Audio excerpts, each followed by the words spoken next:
Well, from the hollers and hills of West Virginia, it's Heavenly Hills Homestead with another episode. Stay tuned.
I don't know about y'all, but I believe I could be a real good auctioneer. What do y'all think? Y'all think I should go to auctioneer school and get my auctioneer license? Saying how fast I can talk. And we got one right there. We got two over there. We got three. Do I hear three? You got a three? I get a four, you get a 40, you got a 40, you got a 4. And I got a 4, over there. Hey, I got a 4.5, got a 4.5. Can you give me 4.5? 5, got a 5.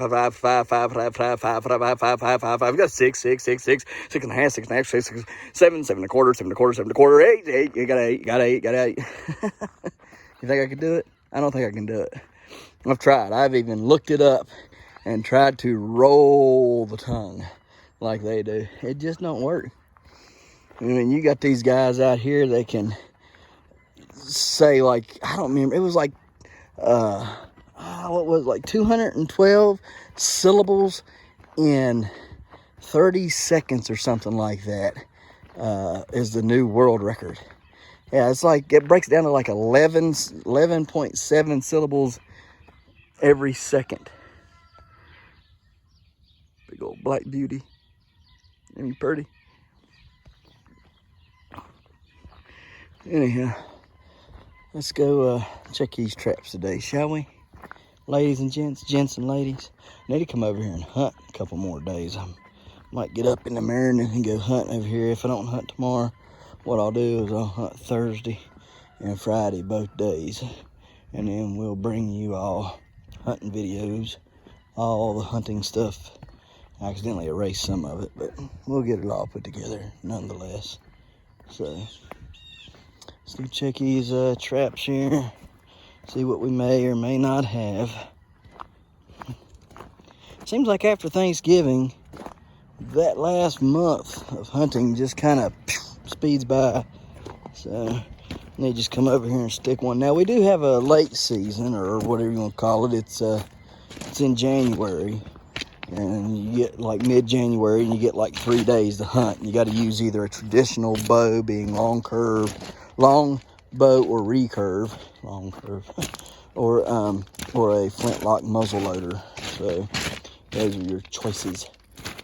Anyhow, check these traps, see what we got. Looking like we're emptying this one here today. Yeah, all empty. On to the next. Alright guys, let's see what else we may or may not have around here. Hardly ever catch anything good in here. It's always coons, possums, feral cats. I don't like catching possum. I don't like catching feral cats. I don't mind too bad. Over here, so snare looks good. All right, on to that. One reason why the catch rate isn't higher right now, as far as coons are concerned, is because The weather's been so warm, and my catch rate's low because of the weather. That's what I think. It may go up once I get over there to the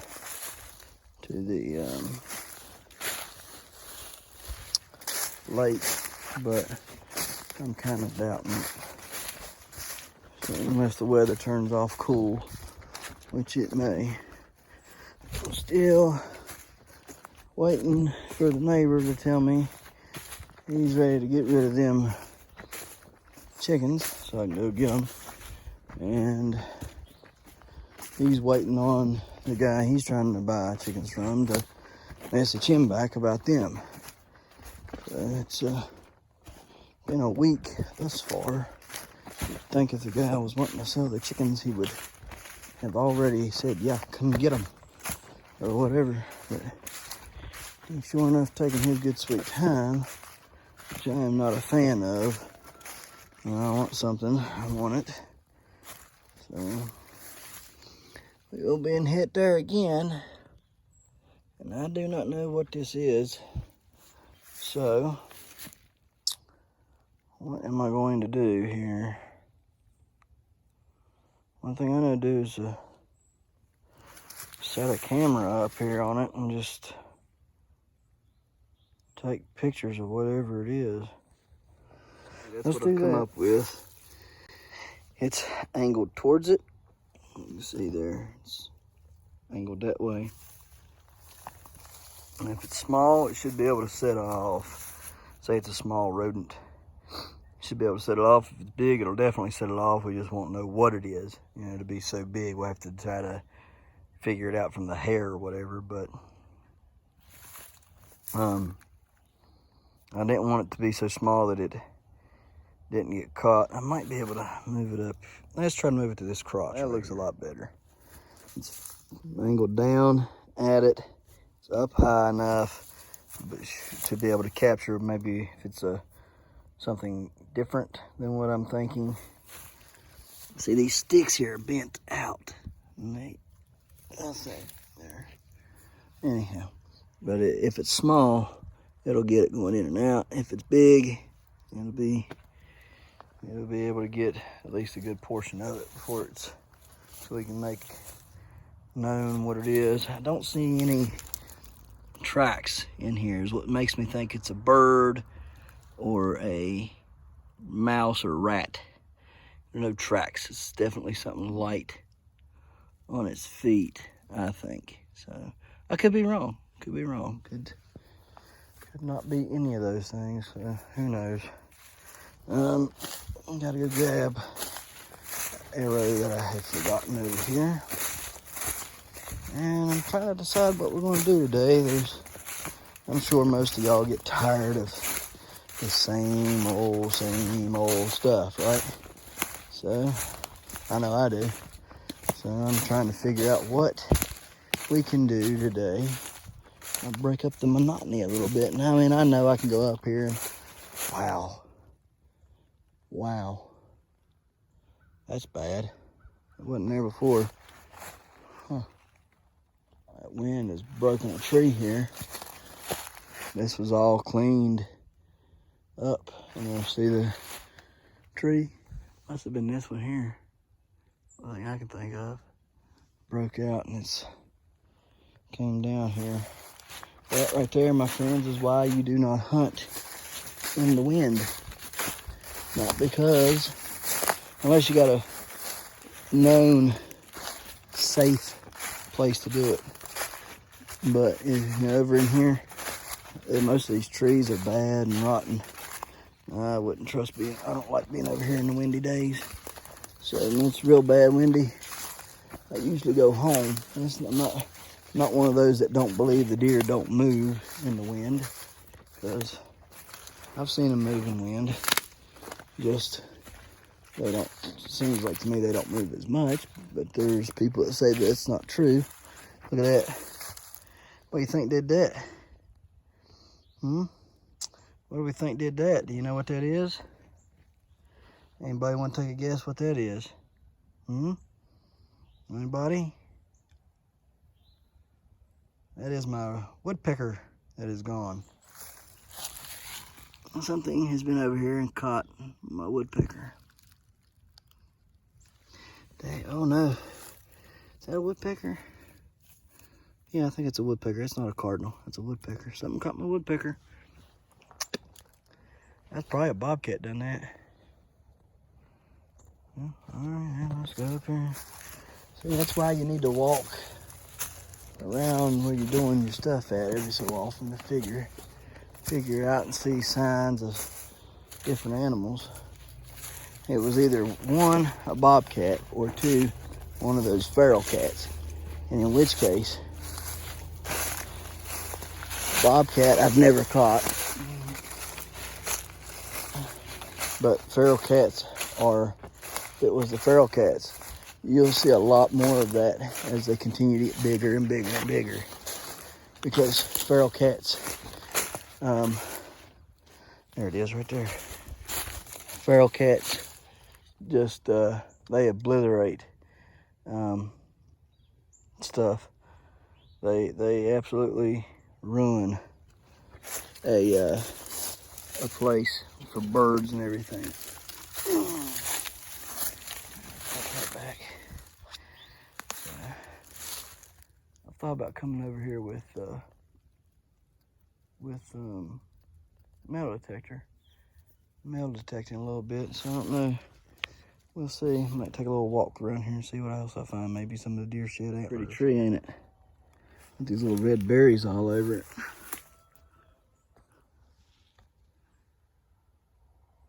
I'll focus.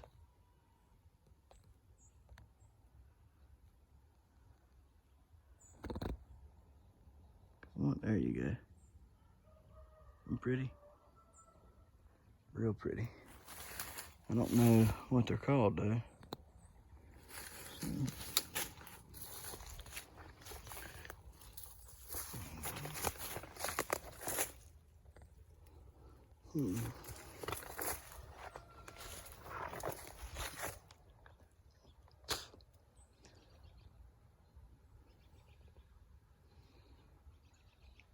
Weird that some of these trees have fell over.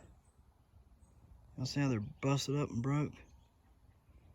That don't happen much either.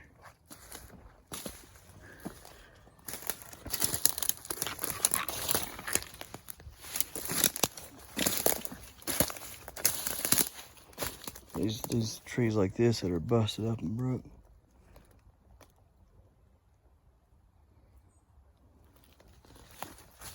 Should go get Valkyrie and let her come in here and run it all to pieces, looking for deer antlers if she can find any. Won't be long, they'll be shedding them. Some of them shedding them already. So,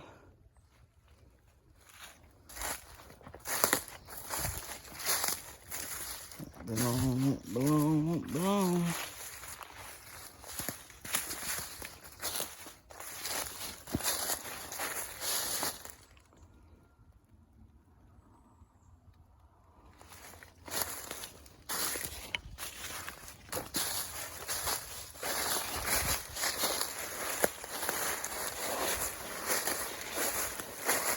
I think it's cool to metal detect in places like this, because at one point, you know, people were walking around in this a good bit, you know, and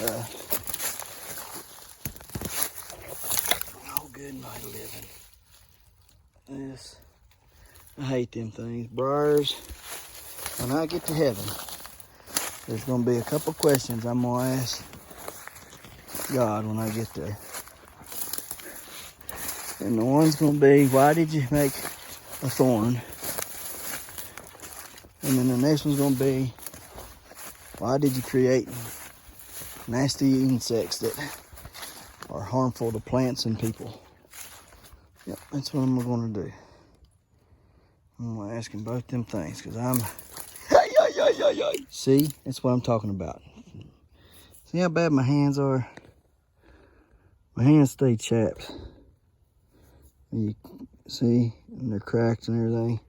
That thorn feels like 50 of them when it gets on me. Because my hands are so dag-blame. I can't get my stinking leg up high enough to kill that thing. There's another. Look there. Another bird being caught and killed. Huh. See it? Right there.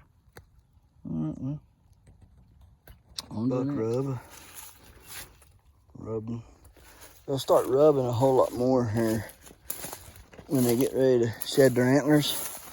They'll start rubbing a lot because there's a all right, so let's maybe discuss that. Some of y'all probably don't know why deer shed their antlers, okay? And so the reason why a buck sheds its antlers every year, and this goes for everything from my understanding, from like a moose to deer and elk, okay, that the reason they shed their antlers is not due to the weather temp. A lot of people for a long time said, well, you know, the colder it is, the faster they'll lose their antlers and stuff, but that's not true. Ain't got nothing to do with the cold or the temperature of the, you know, whatever. Has to do with daylight hours. And when daylight hours become less, and less and less and less, it triggers them to shed their antlers. And it does this in a way that it's through the testosterone. All right, and their testosterone drops, okay? Because if it didn't drop, I mean, you'd see bucks chasing does year round, right? That's so at the peak of their cycle, let's just call it a cycle. Okay, at the peak of their cycle, when the rut is on and they're chasing does, that's the peak of their testosterone. That's why they're fighting. And that's why they're chasing does to breed. They have the highest amount of testosterone. Now, right after that, days start getting shorter and shorter and shorter and shorter until you hit the winter solstice or whatever it's called, okay? And then forgive me if I'm not exact, but this is pretty close to exact, okay? So after that time frame, we know that it stays, it's darker longer, right? And then when the solstice happens, and then, you know, we start gaining daylight back, right? But it's still slow, it's still dark early, and stays like that for a while, right? And we have longer or shorter days, okay? So anyhow, the bucks, when their testosterone is at the lowest, okay, it sends a signal to the body. It sends a signal to trigger the release of the antler, okay? And then it causes their head to itch, all right? And then as their head is itching, that's when they realize they have to start scratching it, right? I mean, so they start rubbing their antlers again, you know, rub, rub, rub.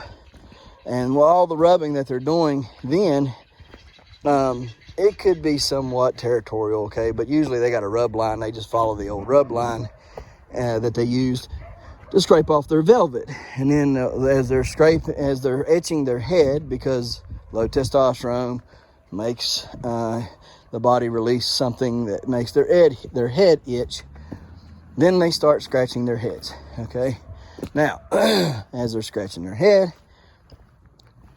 they're loosening up their antlers.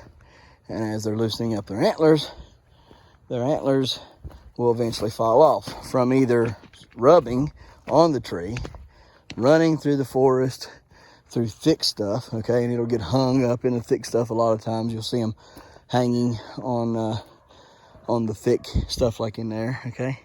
Or they'll have been, you know, jumping a fence or jumping a creek or, you know, whatever. And you'll see that they have dropped the antler after having itched and loosened it up.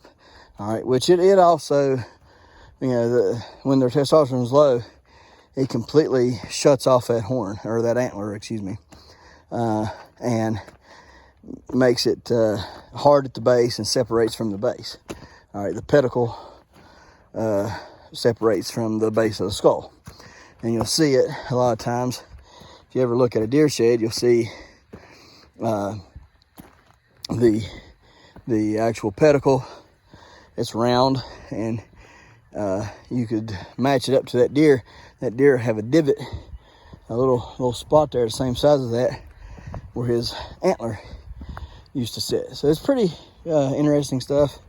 For those of you who are interested in hunting and wanting to know how a deer sheds its antlers and stuff, and then as a deer shed hunter, I go out and look for them. But I also have the dog, because the dog can smell a whole lot better than I can see. Okay, so wind comes, wind covers up antlers, you know, all kinds of stuff happens, right? And you just can't see them very good. It is quite difficult to find shed antlers. I think I looked for 3 or 4 years before I ever found my first one. Okay, so what started it was I was out hunting rifle season at my dad's. I found a shed underneath my tree stand. Like, it wasn't directly under it. It was probably 5 foot away from it, but I went to walk away and I stepped on something and it kind of gave a little bit and then sprang back up. And I was like, what was that? And I looked down and seen the main beam. Everything else was covered up with leaves. And I said, oh man, it's an antler. So I picked it up, you know, and I'm like, hey, I got my first, I found my first antler. Well, that triggered on a obsession with finding antlers. Took me like 3 years. And then I started finding my first antlers. And that year that I found my first one, I ended up finding like 14 or something like that year. So, and then every year after that, it's just been kind of piddly. I might find a set or I might not, you know. So I might find one or I might not find none. It's just kind of hit and miss now. But I do find them quite often. More so than most would say. Anyhow, I bought the dog to increase the chances of that. And what I trained the dog to is I train her with a rubber bone, a brown one. That way it's harder for her to see. And she's forced to use her nose more. Because if you buy the white one, she'll go on sight. Whereas if I buy the brown one, it matches the stuff that the woods. So she has to use her nose. Then I put this stuff on there that mimics the scent of both deer blood, deer foot in between their hooves. There's a scent gland down there, mimics that. And mimics the scent of the pedicle, because there are glands up there at the top of the head that as the deer is rubbing, it's giving that smell away, and that smell is on the antler. So it has all those smells incorporated onto it, and it's in a chapstick tube, and you put that on the fake rubber bone, and then you start training her to run the bone. It's a process. So anyhow, but it's a lot of fun. So, and especially if you find something has gone on here. Why is it's like this got picked up and sat down. What has gone on here? Wasn't like this yesterday. Yeah, I guess that's what happened. It got picked up and sat down. All right. Anyhow, that's how you train a dog, and that's shed hunting 101. I'm gonna regret that, but oh well. I'll probably work better like it. Let's go inside, see what we got going on in here. So it's 78 degrees in here. That's pretty good. Pretty good indeed. So pretty happy with that. Let's pollinate this one.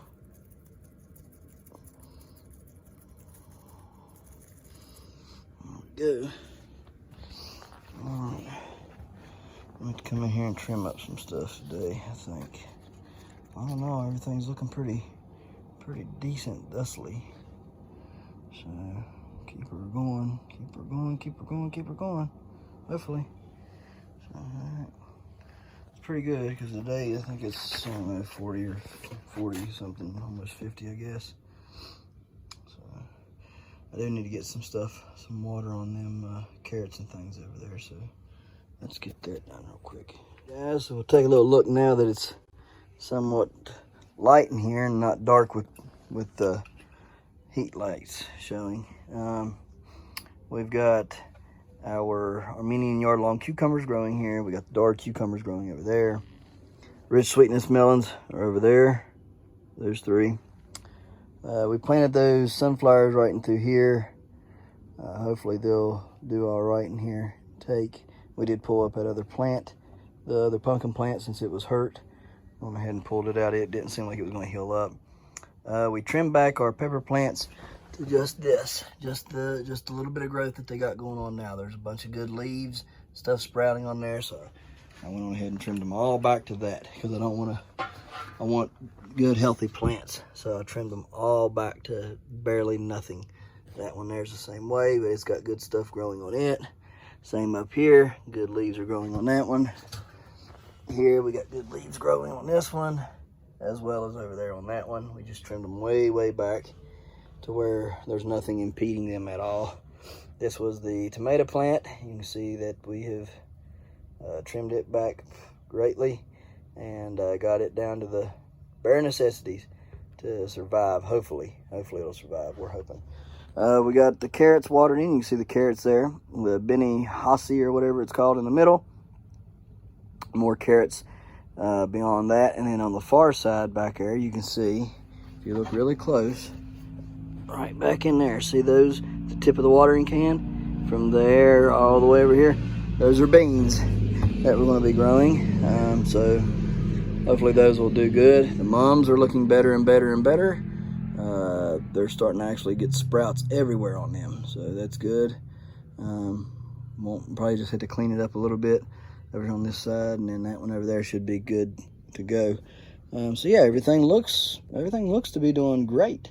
Can't really ask for much more than that, than what we got going on. So we'll keep an eye on it, keep a check for you guys, getting updates and everything on what's going on in this little makeshift greenhouse that we've built. And yeah, let's just have fun. That stuff there, this is starting to look like it's getting close to harvest time, so that'll be interesting. We planted Mexican sour gherkins right here. I had 1 pea come up. That's all that came up was 1 pea. I don't know the reasoning for that, but there's the one lone pea right there, and then I planted Mexican sour gherkins all the way around here. Don't know if they're going to do anything or not. Hopefully they will.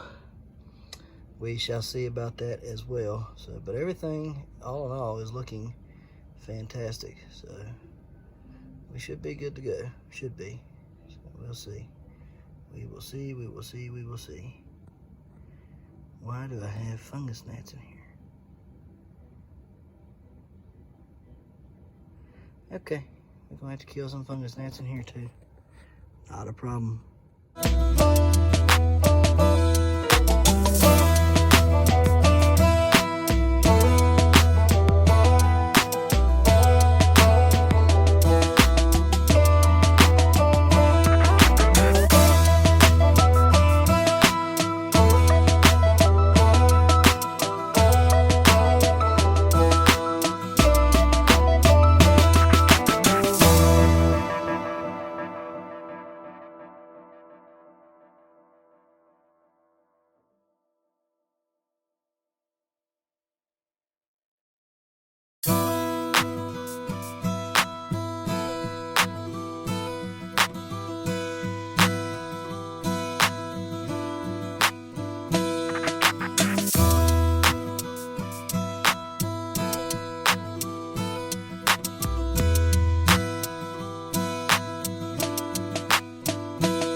Taught him to live off the land. Grandfather taught me how to live off the land.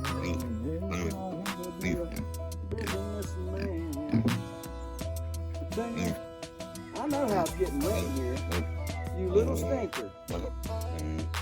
You're sitting there and you're holding that nipple down and letting it flood. Wilbur.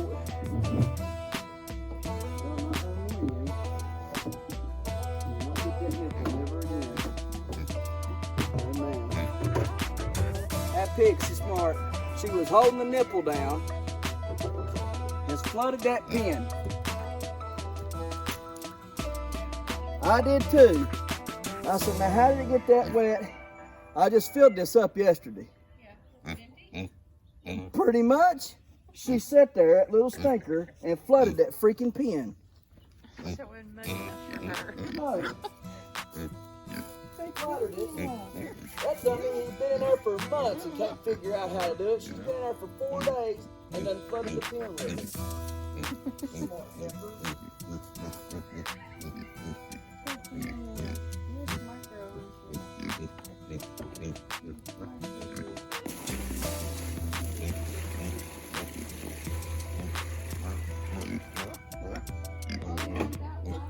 Joey Mac said he don't need no water. He done got the flood. He said, man, you done put me in the floodplain.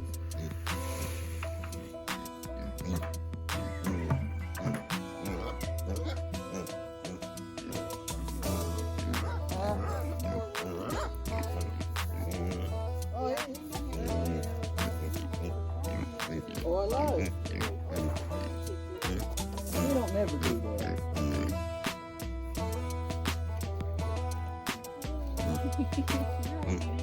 You didn't want no water today.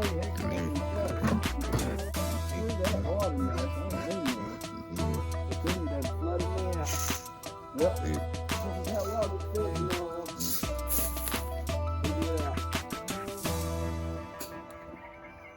Every time I try to put it in the bucket, they're dumping it and fighting over it. And I don't give them cracked corn. I don't give them the white powdery stuff. They get a little bit of pellet. The rest is whole corn. They figure it out. So they dump it. I ain't wasting that. Probably end up having corn growing here.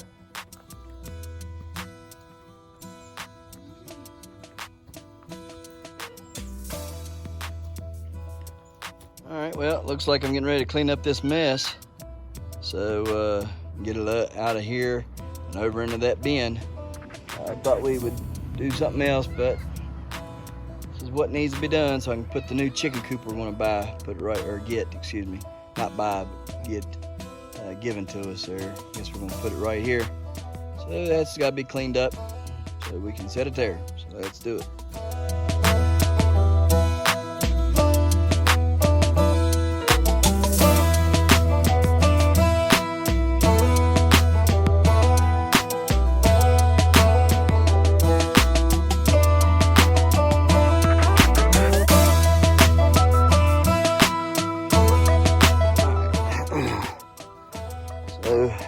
all cleaned up over there. It's all in here. Almost filled her up to the top. So, pretty good. Looking pretty good. There's quite a few worms I've seen in there already. But I'll dig some more and probably buy several more and stick in here. So we'll get it working, we'll get it operational. And hopefully by the time spring comes around, we'll have a nice, warm, hot worm bed, whatever you want to call it, worm compost pile, bin, whatever. And we'll be pulling some good compost tea out of here with worm castings in it. Hopefully. That's the dream, that's the hope. So we'll see what happens. I'm going to give it to certain plants at first, just to kind of watch and see the effects on it. And if I like it, then I'll start giving it to all of them. And if I like it well enough, I'm liable to turn it into a fully operational marketing tool to where I can actually market my own compost teas. So we'll see. We'll see what happens. So, well, on to the next. That all done. So check the whatever it's called up there. Greenhouse. And after we check the greenhouse, well, I guess we'll call it good. Don't do that. I tell you, I told you, didn't I? She caught on to that. Lickety split.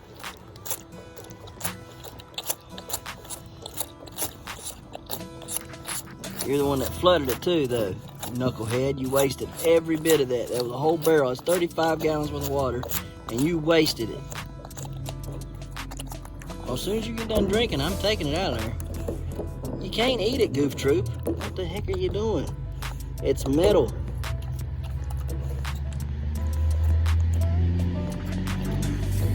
There's plenty of water in it. Just you knocked off about 3/4 of it. It's still above the daggone nipple. What are you doing, chunky butt?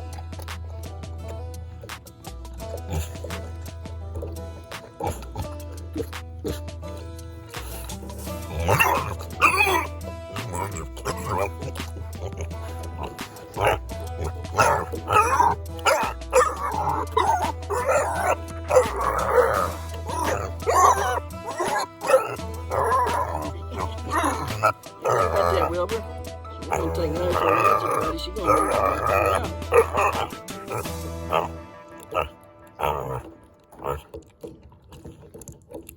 Petunia, you can't eat it, baby.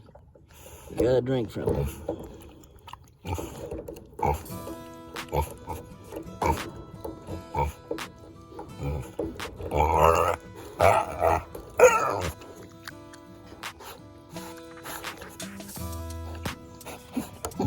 Oh, now you learned how to do it, huh? You knucklehead. It only took freaking 5 months and for her to show you how to do it. Man, that makes me so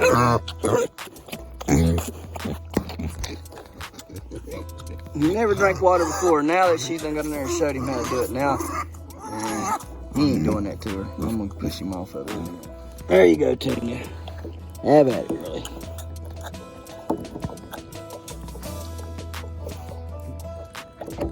I ain't gonna bully you around for it, even though you dumped it out. Well, I think you dumped it out. It might not have been you. It might have been that goofball there. Who knows? I think you're the likely culprit, though, because you like to get in mud and roll around in it, and he does not. He don't like mud. So I think it was you that done it. Get you a big bunch of drink. All you gotta do is bite down on it right there, and it'll come, it runs right out. That's all you gotta do. Literally, right there, see?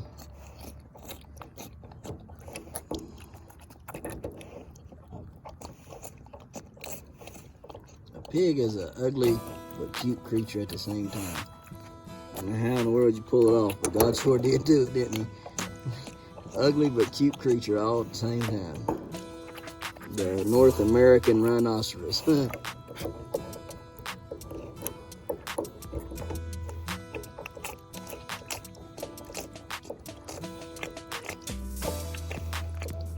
All right, girlie. Let's get on out of here.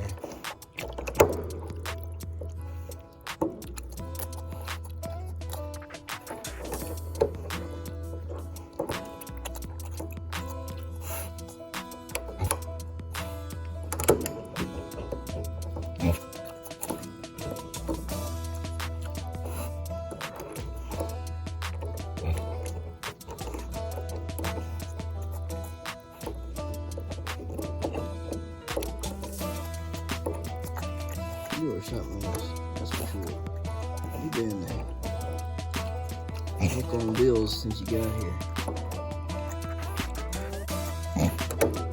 When you was so dag-blame tiny, I pick you up with one hand. You was heck then. Dag-blame terror now. You got no cutter, too. Yeah, you do. You're gonna need them cut out soon. I have to get some clippers and cut them out. What you doing, girl? You old popcorn fart. Yeah, she's just about down there too low to get it out. I'll fix it tomorrow.